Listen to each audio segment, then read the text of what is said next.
Well, hello, everyone, and welcome to today's presentation on the social impacts of drug use and substance use disorders.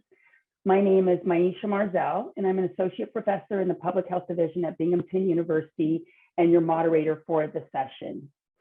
I'm excited to introduce each panelist before their presentation. We would love to hear from you, so if you could either jot down your questions or your notes via chat, we will be able to answer them all at the conclusion of the presentation. As we are all experts at Zoom these days, please be mindful to keep muted. Thank you again for joining. And now I will introduce our first panelist.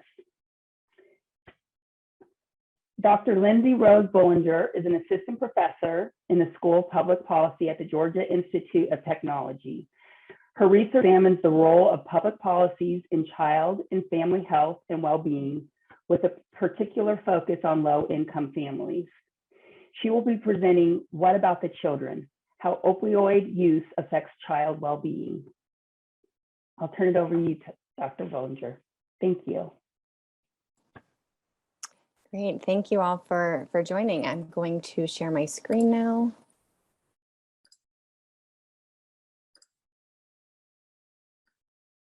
Okay, you should be able to see it, right? Great.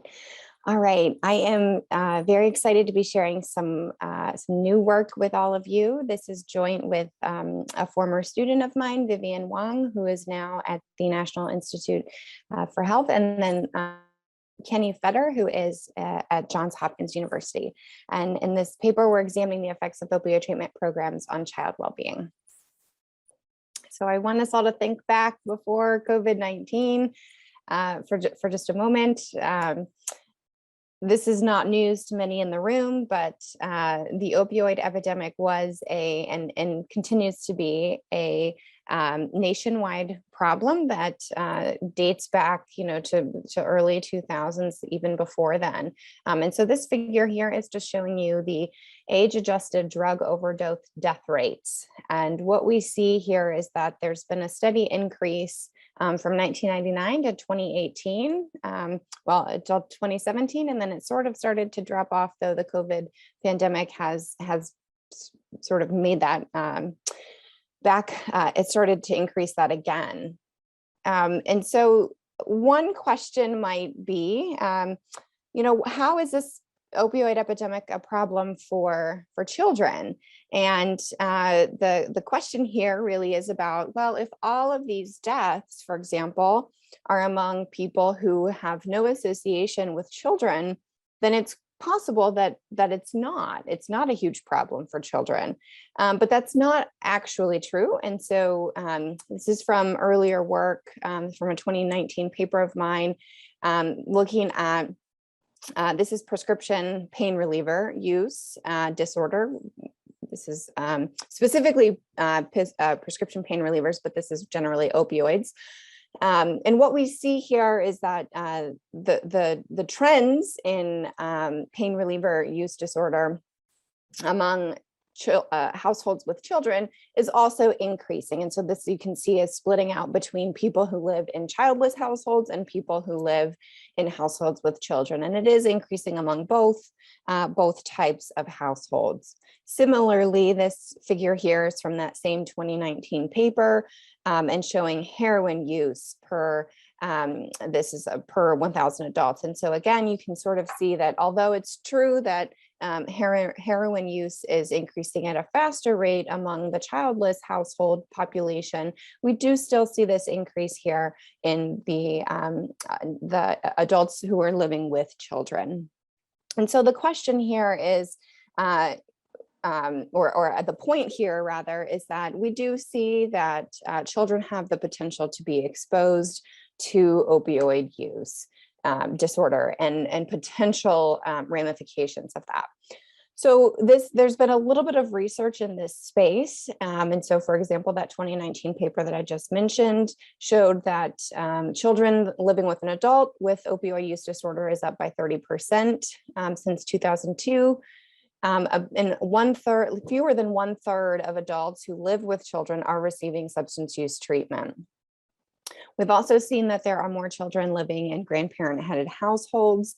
and more children entering foster care from parental drug use in the past decade.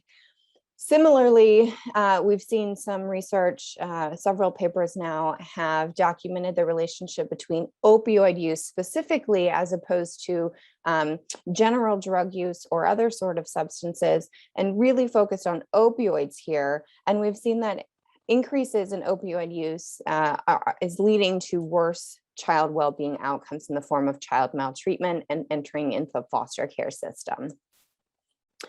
So this is a problem. The opioid epidemic, the crisis, is a problem for children. It's exposing children, even in, not directly here referring to not consuming opioids, but rather children being exposed indirectly to problems that may be associated with opioid use. And so there's been a lot less research on what to do about this to specifically target the child well-being effects. So for example, some earlier work also, some of mine and some of other researchers have showed that prescription drug monitoring programs have sort of mixed effects on child well-being. We've seen that Good Samaritan laws and pain clinic regulations are associated with greater in the foster care system, while naloxone laws are associated with less entry into the foster care system. And the question that we're addressing in this particular paper is, okay, what about medication-assisted opioid treatment programs? And so that's an unknown policy tool that is at the government's disposal, state and local government's disposal, and we don't know if it's working for child well-being specifically. So the question we're asking in this particular paper is, do medication-assisted opioid treatment programs affect child maltreatment and foster care entry? So one challenge with examining the effects of opioid treatment programs on any outcome, not just child well-being, is that opioid treatment program locations are not random. And so when when opioid treatment programs are opening, they are typically opening in places that have the highest need. And so typically they are seeing increasing trends in opioid use disorder and other sorts of substances. They're seeing worse outcomes in a variety of dimensions. And so it's not empirically the most rigorous way to examine the effects, the causal effects of opioid treatment programs, to just look at sort of the association between where opioid treatment programs are opening relative, for example, to places that opioid treatment programs are not opening. So what we do in this paper is something a little bit different. And this image here is just showing you what I just mentioned, which is that, and this is a particular case in the state of Indiana in Scott County, where there was this HIV outbreak in 2015 that was linked to other illegal substances, and partly because of the Opana prescription formulation change that led to several other spillover effects in the negative form. So what I'm trying to explain here is that if, for example, we were to look at Scott County relative to other counties, that would not necessarily be the most empirically rigorous research design because of all of these other associated problems that may also be related to why Scott County, for example, may receive an opioid treatment program. So what we do is examine the state of Indiana. So between 2013 and 2017, the Indiana governor was Mike Pence, and he had a long-standing moratorium on opioid treatment programs and the use of medication-assisted treatment. And so in 2016, for the 2016 election, he was no longer running because he was running for vice president of the United States. And instead, the state of Indiana elected Governor Holcomb.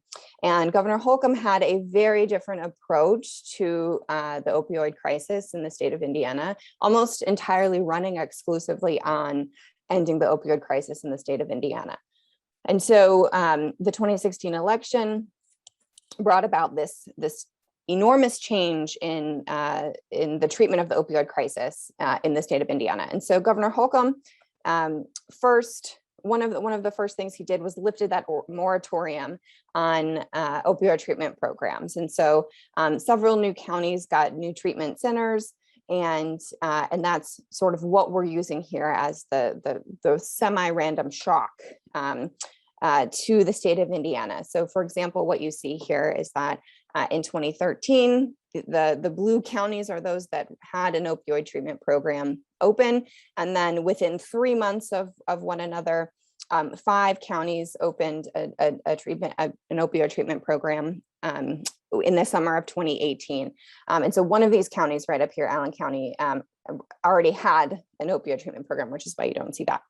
So what we're doing in this paper is to compare these 4 red counties that got this opioid treatment program, that opened it within the span of 3 months, compared to all those other gray counties.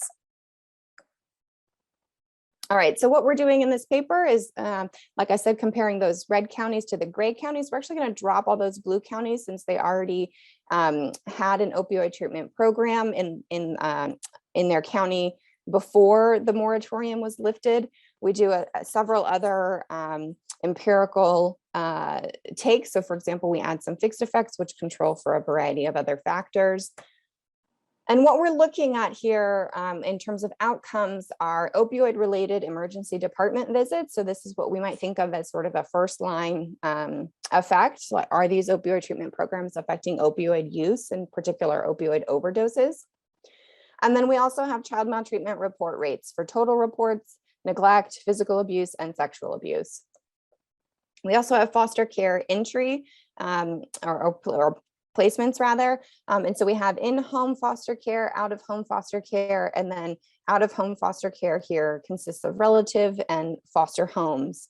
And so this could be, living with a grandparent or an aunt or an uncle, whereas a foster home is living in a formal foster home with a stranger. So what we're doing is comparing those outcomes in those 4 counties before and after the opioid treatment program opened to those gray counties. And here's what we see as the effect of the opioid treatment programs in the state of Indiana.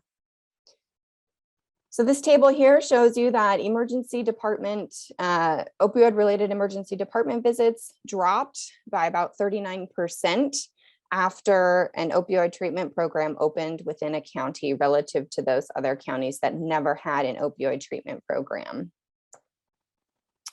Child maltreatment report rates were generally unaffected by the opioid treatment programs. There is, however, the suggested decrease in physical abuse reports by about 7%, though we don't see any effects here for overall reports or neglect reports or sexual abuse. When we look at foster care placements, we see a reduction in out-of-home foster care placements by about 22% as a direct result from the opioid treatment programs. And this is largely driven by fewer placements with relatives and those in foster homes. We see no effects in these sort of residential or group homes. And so this is just a raw trend here in this out-of-home placement rate. You can see that those treatment counties is the black line, the control counties is the gray line.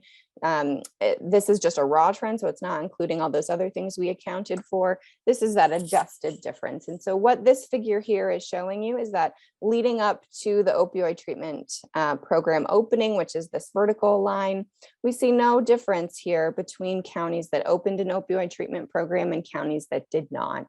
But after the opioid treatment program was open, we see this decline here almost immediately in out-of-home placement rates. So our paper here shows that these 4 opioid treatment programs in the state of Indiana, which were the result of the direct result of an election, which led to the lifting of a moratorium on opioid treatment programs, reduced opioid overdoses in those counties as measured by emergency department visits or overdoses that ended up in the emergency department. We also see reduced reports of physical abuse by about 7%. That's a suggested effect, but we see no effects of these programs on neglect or sexual abuse. We do see that these programs reduced out-of-home foster care placements by about 22%. And this was really focused here in the relative homes and foster homes. So that's what I have for you. I see there is something in the chat. Yes, and we're going to go ahead, if you don't mind, Dr. Bullinger, and hold everything until the end. Sure. Excellent presentation and very important work that you're doing. So thank you. We're going to go ahead and move right on to Soyun Jeong, who is a second-year PhD student in the Department of Public Administration and Policy at the University at Albany State University of New York. Her research interest is investigating the effects of social welfare and policies on marginalized groups. She's also joined by Dr. Ashley Fox, who's an associate professor in the Department of Public Administration Policy, also at the University at Albany State, New York, University of New York. Her research focuses on comparative health politics of policy and the effects of social policies on health outcomes. Dr. Fox will join us for the question and answer at the end. So Soyun, I'll turn it over to you. Thank you. Thank you for the introduction. And I'm gonna share my screen. Okay, can you see my screen?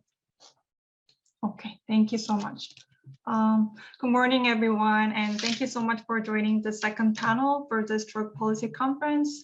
So my name is Soyun, and I'm going to present this unemployment benefit visit and substance use among low-income households during COVID-19. And I'm presenting on behalf of Dr. Ashley Fox. We are working on this project together. So I first start with this research motivations for our research. So as you're all familiar with, last year we have experienced this massive unemployment in the US. So this unemployment rate has been really spiked up during the COVID. And one study found that about half of these low-income workers actually reported either job loss or wage loss. And we thought that this kind of COVID-induced economic insecurity can increase some of the mental health issues and also substance use.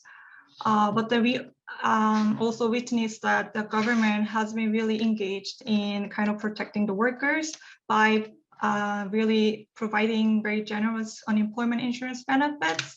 For example, they have been provided this additional $600 weekly boosters for the unemployed workers. And the other study also finds that this extended benefits, this UI benefit, actually helped to reduce the poverty rate in the US. So we think that it's really interesting to see how this job loss really creates this substance use, but then how this unemployment insurance benefit kind of mediate those two relationships. So based on these motivations, we developed these two research questions. So first we asked whether this job loss during COVID increases substance use. And secondly, we also asked whether the receipt of unemployment insurance benefits mitigate the substance use during COVID-19. And the second question will be our main interest for our analysis. And to briefly talk about some of the previous research that deal with to explain the relationship between job loss and substance use. First, we find there is this unclear correlations between job loss and substance use.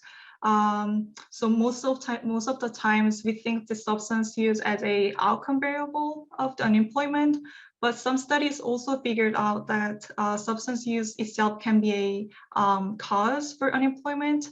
So what it means is that people who have substance use disorder or some of the addictions have hard time getting a job. So there's this clear recursive causations available. But in our study, we will consider substance use as an outcome variable, but still there is this mixed mechanism explaining how this job loss impacts substance use.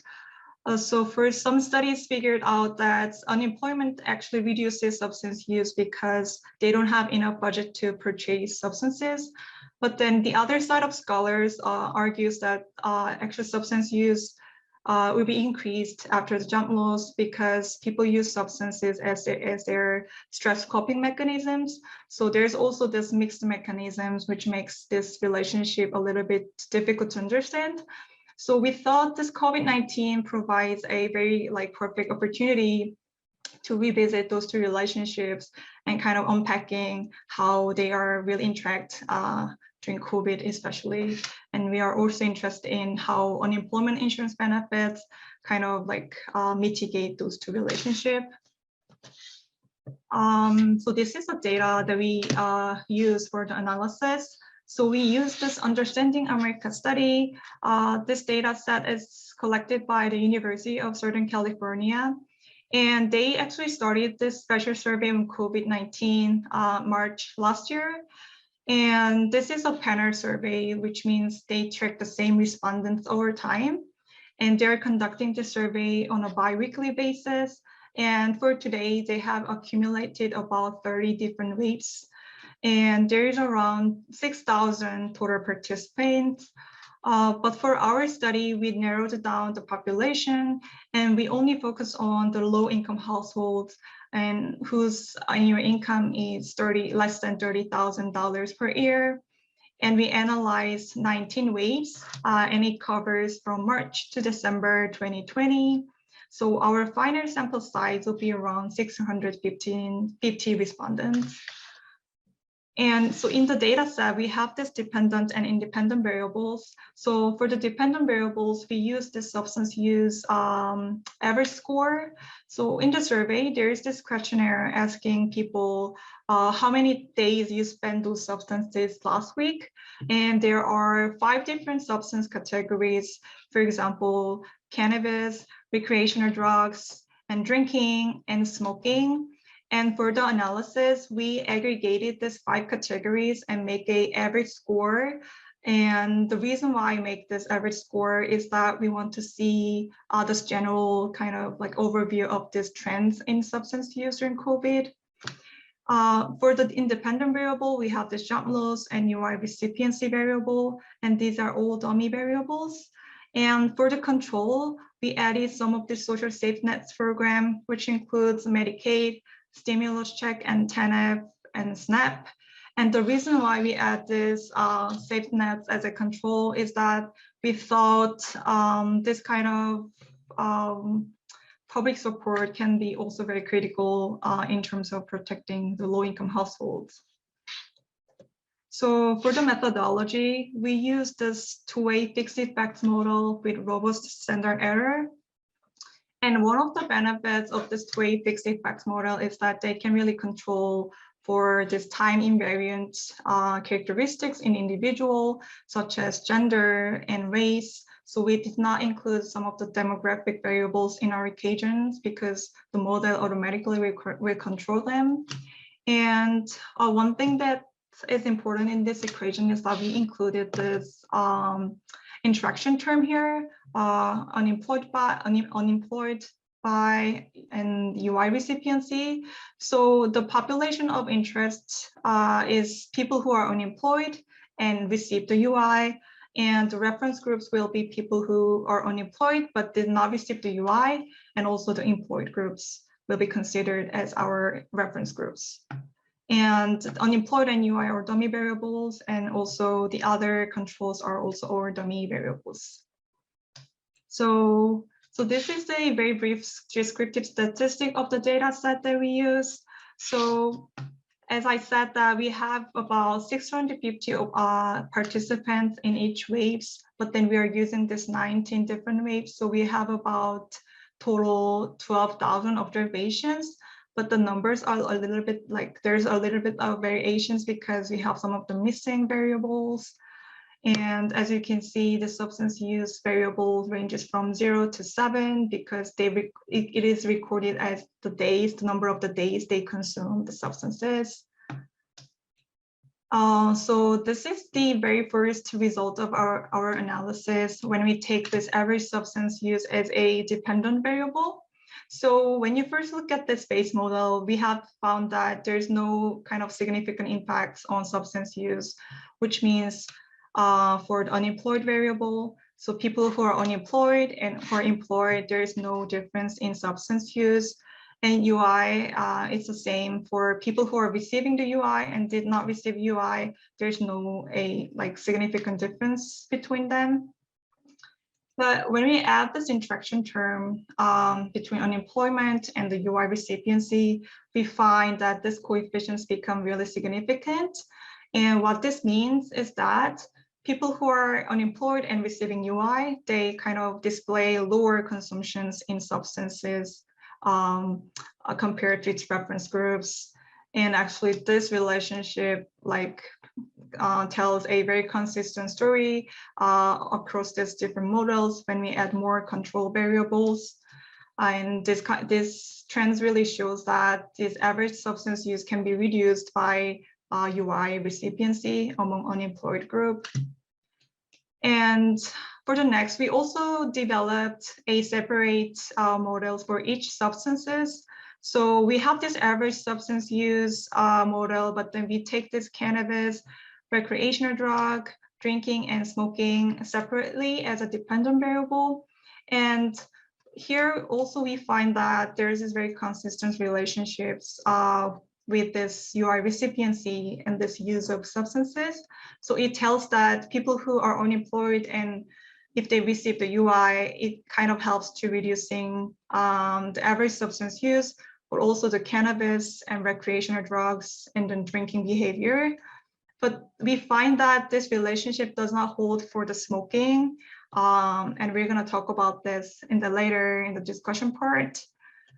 And we also have found some of those variables that shows very negative effects on substance use.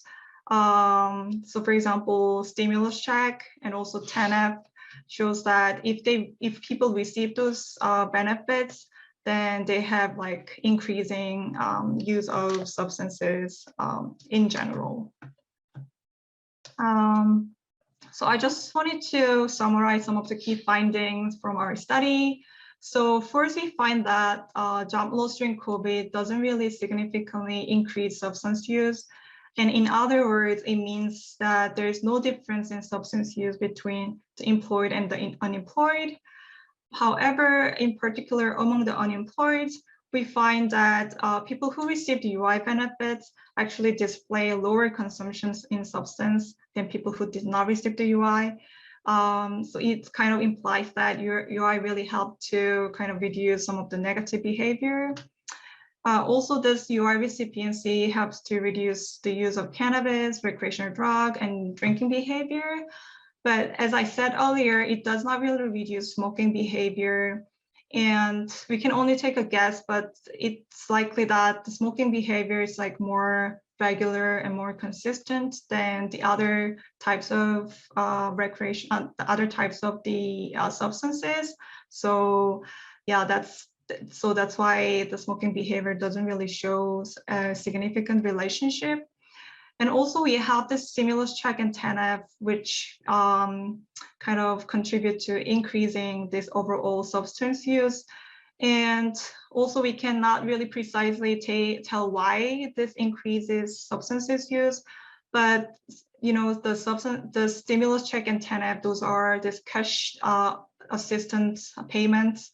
So probably they kind of increases this purchasing power for the individual, so that probably they have more capacity to buy them and then spend them. But definitely we are going to explore more why those types of different social safety nets contribute to increasing substance use in the future research. And this is our last part of the presentation. So we have some of these policy implications.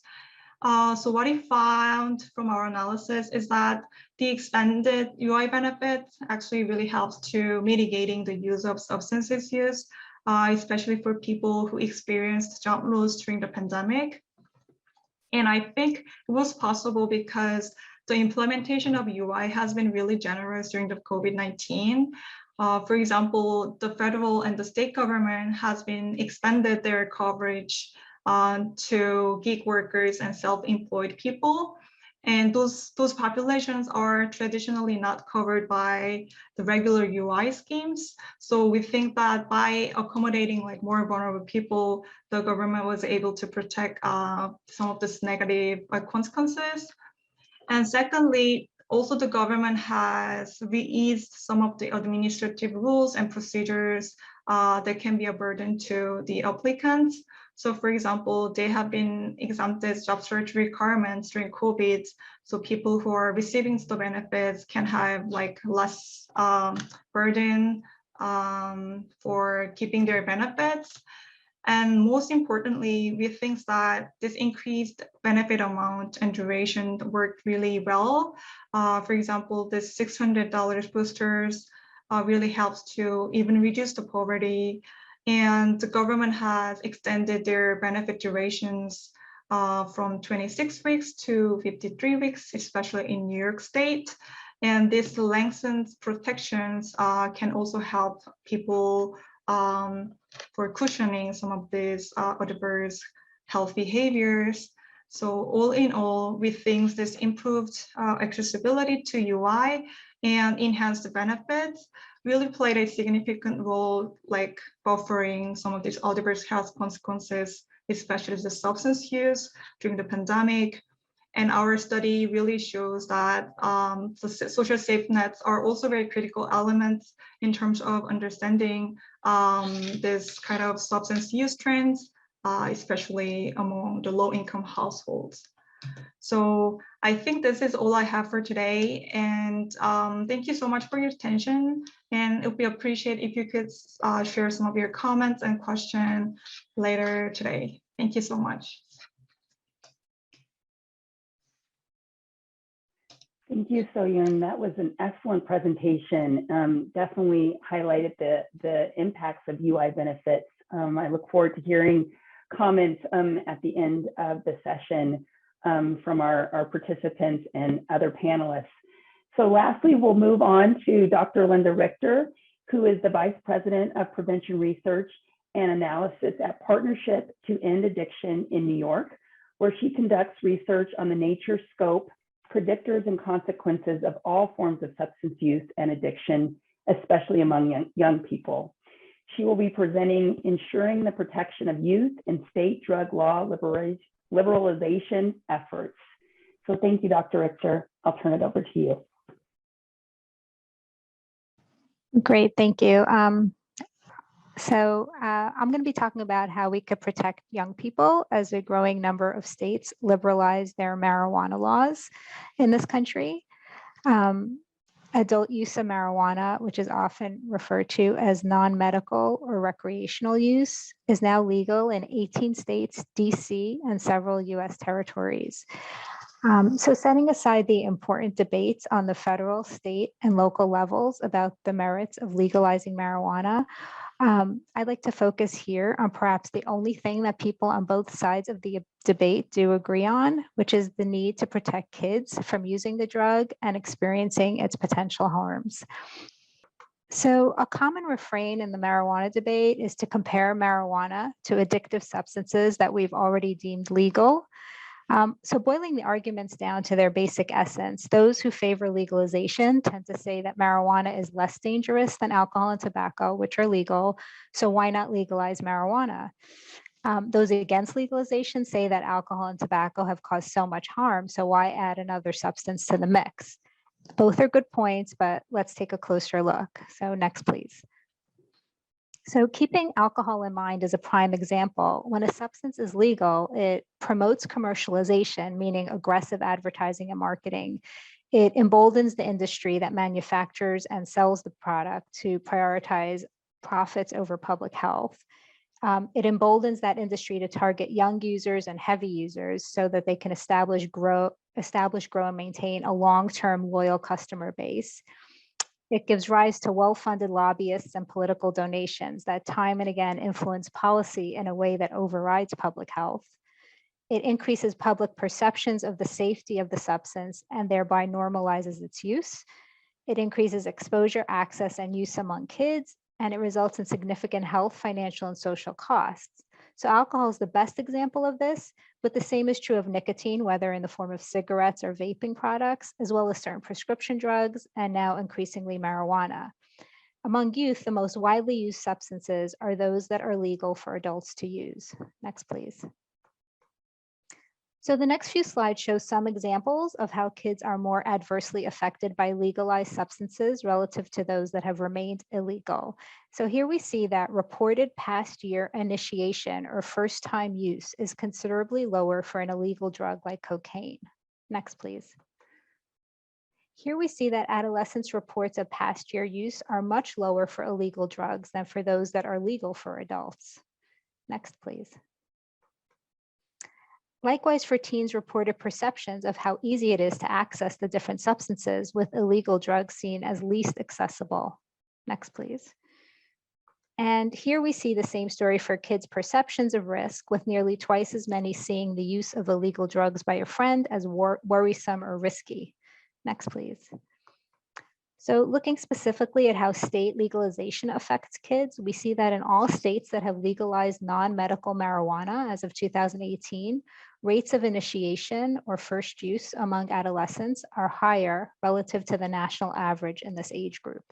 Next, please. Another recent analysis of national data shows that adolescents and young adults in states where marijuana is legal report higher rates of past month and past year use than in states where it's not legal. Next, please. So why does this all matter?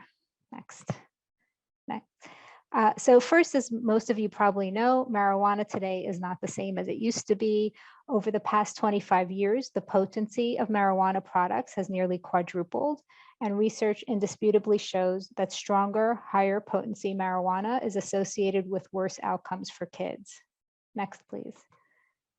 There's also little debate about the consequences to youth of using marijuana, especially on a regular or frequent basis. So here are just a few of the more well-founded problems associated with use among kids, including its effects on their brain and mental health, their physiology, their risk of serious outcomes due to the increasing number of cases of marijuana laced with fentanyl or other dangerous substances. And we saw this in the recent spate of lung injuries known as EVALI that was all over the news before COVID hit.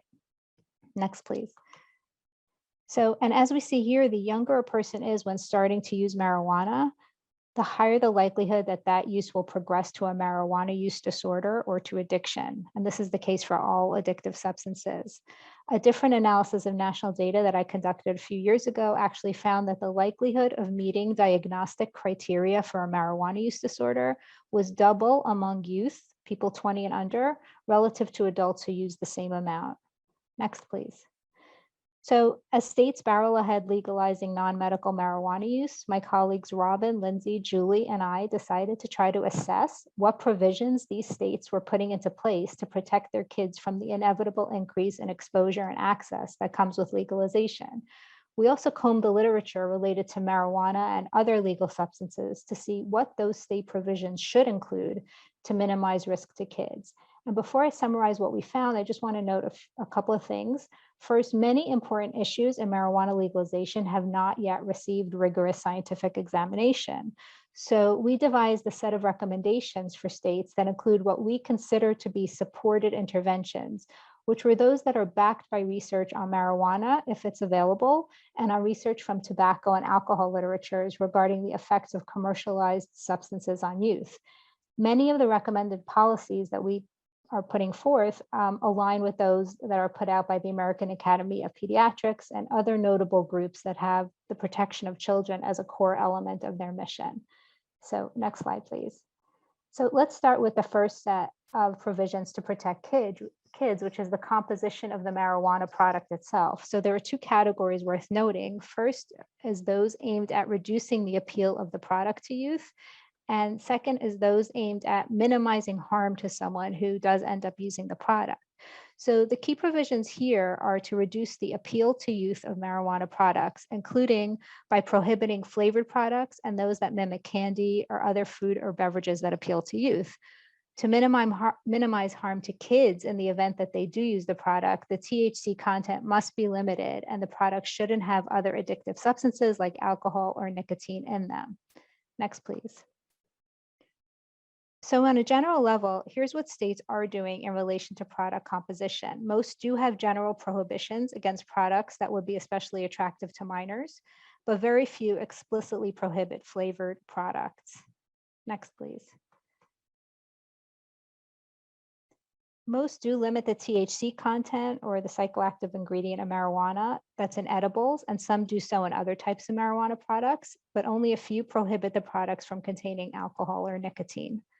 Next, please. The second broad category is packaging.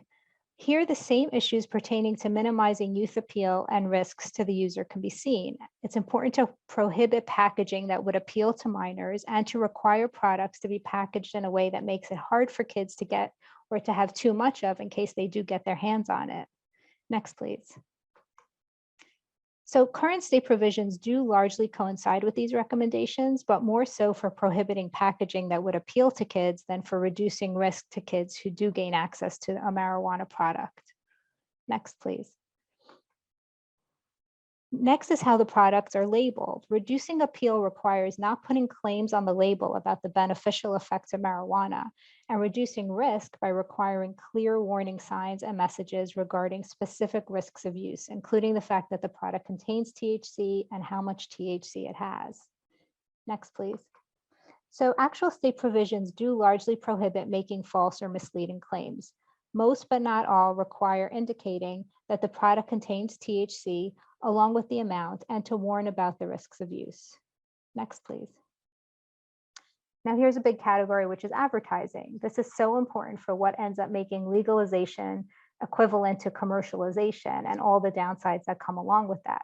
So there's a strong research backing from the tobacco and alcohol literatures that supports doing as much as possible to limit advertising in ways that appeal to or target youth. This includes not using young-looking actors or models in ads, even if they're over 21, not allowing ads within a specified distance from where young people typically hang out, not allowing ads on billboards or outdoor signs where minors can be expected to see them, and not allowing ads, promotion, sponsorships on social media, including using influencers and brand ambassadors, the way Juul and other vaping companies did with great success. Next, please. It also includes not allowing event sponsorships unless the event is limited to adult-only audiences, not allowing depictions of marijuana products or use in entertainment media that could be expected to attract a youth audience, and not allowing coupons and discounts since kids are especially price sensitive and vulnerable to these tactics. Next, please. Whereas most states that have legalized marijuana have general prohibitions against ads that target or appeal to minors or that appear close to places where kids hang out and can see them, the landscape when it comes to restricting exposure through entertainment media and social media is not very advanced. Next, please. Most states do require some sort of age verification on websites to advertise and limit ads to mediums with mostly an adult audience. And a couple explicitly prohibit celebrity endorsements that would appeal to minors and only allow event sponsorships if the audience is mostly comprised of adults. Next, please. So the other point of risk for kids is retail outlets. Clearly, states should prohibit sale to minors, and as we'll see, all do. But it's important for the onus of this to fall on the retailer and not on the child. We don't want to be punishing the kids for accessing the marijuana. We want the retailers to be responsible. Retail establishments should not even allow minors to enter in order to reduce exposure to them. Outlets or dispensaries should not be allowed within a certain proximity to places where kids could be expected to be. And reducing exposure also means limiting the number of dispensaries or outlets within a given region or in relation to population density to help avoid what we now have with alcohol and tobacco outlets, which flood at a disproportionately high number disadvantaged neighborhoods. Next, please. So within a retail establishment, there are ways to protect minors from exposure or from danger if they should somehow access the product, including limiting how much can be purchased in a single transaction and not allowing minors to work in the establishments or in any part of the supply chain. Prohibiting home delivery also would go a long way toward protecting kids from exposure. Next, please. So current state provisions, I'm not going to go into detail, but they do follow many, but not all of these recommended provisions. Next, please. Provisions related specifically to cultivation, possession, and use of marijuana, such as clean air laws that essentially prohibit use in public spaces, are important ways to reduce youth exposure to marijuana products and to use. Next, please. And indeed, most states do prohibit use in public in ways similar to their prohibitions against public drinking, smoking, or vaping. Most also require products to be kept out of public view, and a few require home growers to keep marijuana in a space that is inaccessible to minors. Next, please. Finally, states should require that the majority of taxes, fees, and financial penalties they collect through marijuana legalization be directed to prevention efforts, as well as require ongoing monitoring and reporting of the effects on youth of legalization within their state. Next, please. Whereas some states do direct some of the funds to public education and prevention, most do not require that a substantial amount be dedicated to this purpose. And not all states require meaningful monitoring and reporting of the effects of legalization on kids. Next, please. So each state law is very detailed and complicated and intricate, and thankfully my colleagues Lindsey and Robyn and Julie and I are continuing to review them. But at this stage of our work, I'd like to briefly share a few preliminary conclusions. So next please.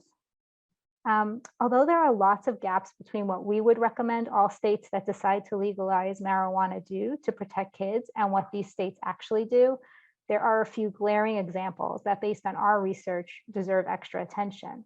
So first is the issue of flavors, which we know was so instrumental in driving millions of kids to vape nicotine in the past few years and to using tasty hard alcohol drinks like White Claw. So states are largely silent on this issue of flavoring. Second is exposure to kids through social media, also a powerful means by which millions of kids got attracted to and hooked on vaping. Using young-looking actors or models is a real problem, as we know from Juul's vaping campaigns, as is a failure to use reliable age verification strategies or allowing products to be delivered to homes. Too many people think marijuana is harmless, so requiring explicit warnings about addiction and about combining marijuana with alcohol or other drugs could really save lives in the event that kids do access marijuana products. And we also can't afford to repeat the mistakes we made with tobacco and alcohol taxes and fees, where states barely use the funds they collect to help prevent new users or the adverse consequences of use among youth. Next, please.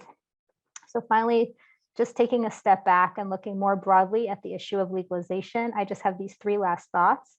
One, COVID has led to an alarming youth mental health crisis in this country, which we are ill-equipped to deal with and which youth marijuana use will only exacerbate. Two, we must prioritize the protection of children, adolescents, and young adults who really can experience lasting adverse effects from exposure to addictive substances, including marijuana. And three, drug liberalization laws will backfire if they're not introduced within the context of concrete research-based protections for kids. Next, please. Thank you very much. I hope this was helpful. And if you have any questions, my contact information, organization's website could be seen here below. Thank you for helping me do the slides. Wonderful. So thank you, Linda. Okay, at this time, I'm going to stop sharing and I'm going to turn it over to comments and questions. I want to let everybody know that this is being recorded and it will be uploaded on the SUNY website as well. So if anyone has any questions, I can take them in the chat, or feel free to unmute yourself if you're an attendee or a panelist and you want a comment or ask a question to any of our presenters. I just wanted to briefly ask Linda for some thoughts about, well, I just wanted to recognize that I think it's really important what you're raising in terms of, thinking about how to actually legalize marijuana in a way that is, not just let's open the floodgates and, raising the issues that people have raised for many, many years around alcohol and cigarettes, and learning those lessons and applying it to marijuana. But I guess I'm just sort of curious about your thoughts in terms of, do you think there's any reason to say that we should not legalize? I mean, on balance, would you say that if it can be legalized in a manner where youth are protected, that the benefits of legalization seem to outweigh the costs, or do you have any thoughts or comments, because I do think some people could take the, all of the evidence that you present as, suggesting that maybe we shouldn't be moving in the direction of legalization, or do you feel like there is a way to safely do that if these laws are actually properly implemented? So just any thoughts or comments about that? Yeah, thank you, Dr. Fox. I have a million thoughts and comments on it, but I'll sort of distill it down a bit. So, it's a very controversial topic, obviously, and people get very heated about it. And, me and my organization, we say we're just going to focus on the kids and kind of stay out of it. But essentially, there's no question about the merits of decriminalizing marijuana. People should not be going to jail for using substances.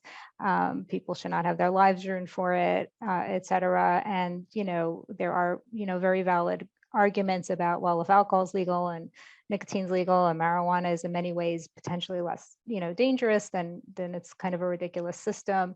And all that makes a lot of sense. I think what happens in our country is that it's kind of became this, polar binary decision, legal or not. And there, the RAND organization and others have really gone into great detail about there's so many different ways to do this. And in our, in the United States, it's become, either it's legalized, which equals commercialized and, advertised everywhere and available and glamorized, or it's, you go to jail for it. And it's just this dichotomy that does not have to be. And it's not like that really anywhere else in the world that does have more liberal laws related to drugs, but it's how it is here. And the way the structure is set up with the profit motive, et cetera, it's what's going to happen here as well with marijuana, which, whatever your feelings are about the drug, as I said at the start of the talk, I think most people don't really want 13 and 14-year-olds, to be able to access it and use it the way, when we kind of fell asleep at the wheel when vaping first came out, and then we had this epidemic with that. So what we're trying to do is really say, whatever your opinion about legalization is, let's all just agree that we want to kind of keep kids safe from it. And that might mean putting some barriers in the place of adults easily accessing it or accessing it as freely as they might want to. But if it's in the interest of, helping to protect kids, then maybe that's worth considering. And there are certainly better and worse ways to do it. But, our point is it's worth having that discussion, looking to the past experiences with alcohol and cigarettes, and to some extent opioids and other prescription drugs, and learning from them and putting into place, smart and reasonable kind of limitations or procedures that we can help protect kids. So that's kind of my feelings on it, and fully recognizing how complicated the issue is.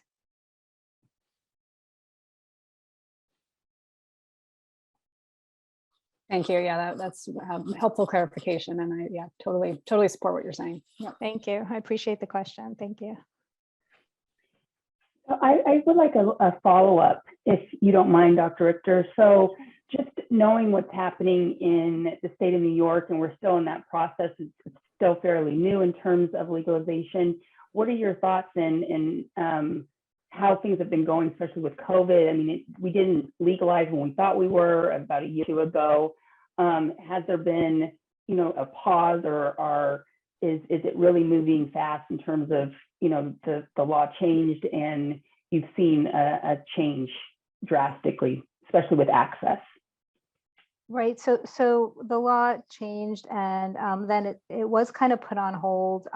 And just very recently, the kind of board of administrators who are going to determine what the regulations specifically should be in accordance with the legalization of marijuana are starting to convene now and come up with all that. So, currently it's going to be another year at least before it's widely available in New York State. Or where dispensaries could start opening, et cetera, because those provisions have to be worked out. And that's why it's so important, for states like New York and others that haven't yet fully implemented the law or are considering it, to really start thinking through some of these issues so that they could do it in a smart way. And really, we have, a good track record, or several, states that have been at this for a while, and kind of taking a look at what's happened in their states and looking to them, whether it's Colorado or Alaska or Washington State, and seeing, what worked, what didn't, what do the data actually show in terms of kids and young adults. Thank you. Thank you. Definitely something that we'll have to keep our eye on and definitely be more involved in. Appreciate it. So we have a question from Sean Hill. Is New York looking at the experience of other states carefully? Coming back to you, Dr. Richter. Yeah, that's a good question, Sean. I don't know. I do know that this is like a kind of a process that has just begun recently in terms of, the actual process of the people working on this board and what they're doing. I would imagine that they are looking to other states, and I certainly hope they are, but I'm not involved in it, so I don't know. Thank you.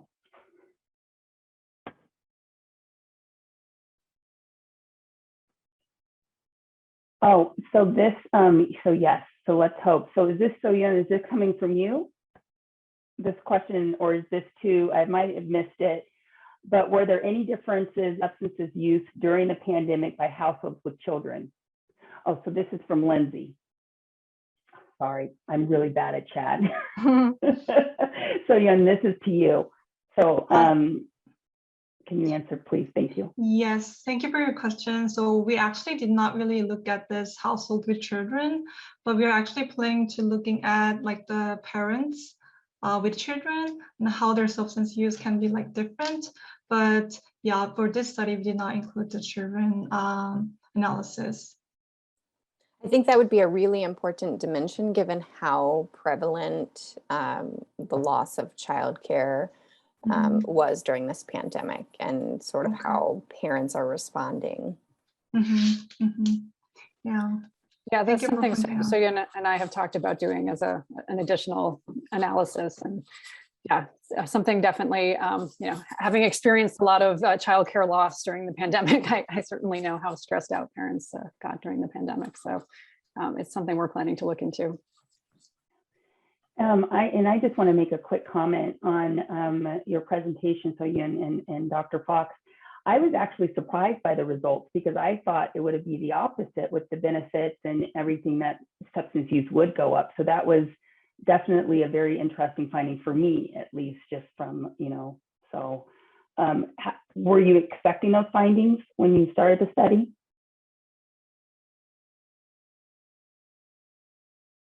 I was kind of expecting the relationship because I have seen that the government really have, worked hard for making this UI benefits really flexible to many of the applicants, because previously the UI recipients are really kind of limited. Although they apply, they were like really, really hard to get sometimes because of all these administrative rules and eligibility criteria. But during the pandemic, actually, the government really expanded this eligibility criteria and lessens many of the burdens that requires to the applicants. So I was kind of expected like that kind of like positive relationship. Yeah, excellent. No, I was just thinking with other factors going on in the pandemic, it might, change that. So it was interesting to see those findings.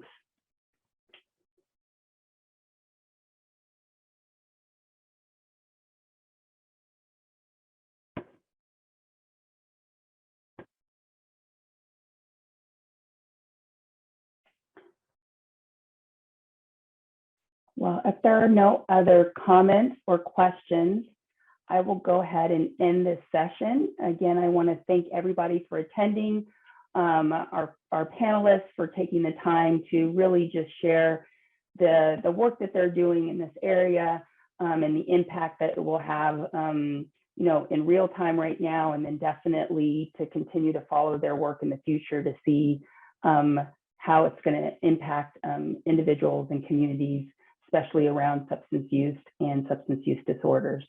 So again, I thank you for your time, and I wish everyone a good day, be well, and I will end this session. Thank you. Thanks so much. Thank you. everybody. Thank you. Take care. Thank you.